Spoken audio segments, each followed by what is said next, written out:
Today we are talking about making Jesus the Lord of your life. That sounds fancy, but the word Lord just means ruler or the highest person in charge. We often hear the Bible refer to Jesus as the Lord of Lords, the ruler of all rulers. And yes, he is in fact the ruler of the world. But Jesus is even more personal than that. He wants to be the Lord of your life. He wants to be in charge of all that you do. And he gave you a good reason to let him be in charge. He died for you and he came back to life. We celebrate what he did with a holiday called Easter. It's good that we celebrate it. Lots of people have Easter egg hunts and think about bunnies and baby chicks, and all that stuff is super fun, as long as you remember we celebrate Easter because Jesus died and came back to life. Long ago, Jesus was arrested and hung on the cross. He didn't do anything wrong. People didn't like him for saying he was the Son of God and teaching others about God. They didn't believe him and they wanted him to stop. Jesus' friends tried to defend him. Peter even fought a soldier and cut off his ear, trying to keep Jesus from being arrested. But Jesus didn't want them to fight. He healed the ear of the soldier and peacefully let them arrest him. Jesus knew that the scriptures from the early Bible said that he had to die on the cross. Jesus knew this had to happen. That was a sad day for many. Mary, his mom, his brothers, and many friends were there as they watched him being beat and hung on the cross to die. Also in the crowd were the many people that didn't believe he was God. They yelled, "Kill him!" and other horrible things that day. The guards who hung him made fun of him and teased him as he hung there. It got dark for 3 whole hours. Even though it was daytime, the sun did not shine.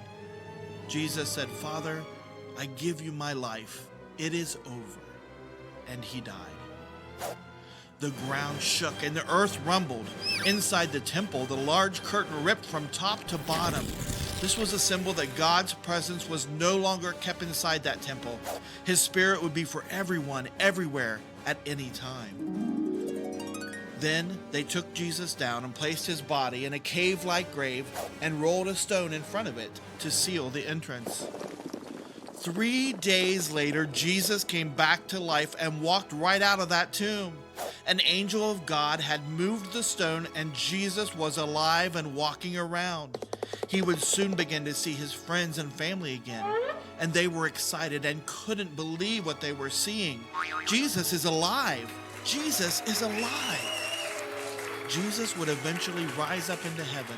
He told his friends that he would not be here as a person anymore, but that he would send a helper. The Holy Spirit would be with each of them and with anyone who believes that he is God. That means we all have the Holy Spirit with us.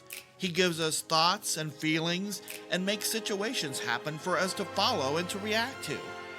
When we make him the Lord of our lives, the ruler of everything we say and do, we see that our life is better. God created us, and when we put him in charge of our daily living, he leads us to the best possible life there is. Here are 3 take-home steps to help you make Jesus the Lord of your life. Take 1. Choose to let God lead you. Take 2. Immediately change the things that do not please God. Take 3. Constantly talk to God.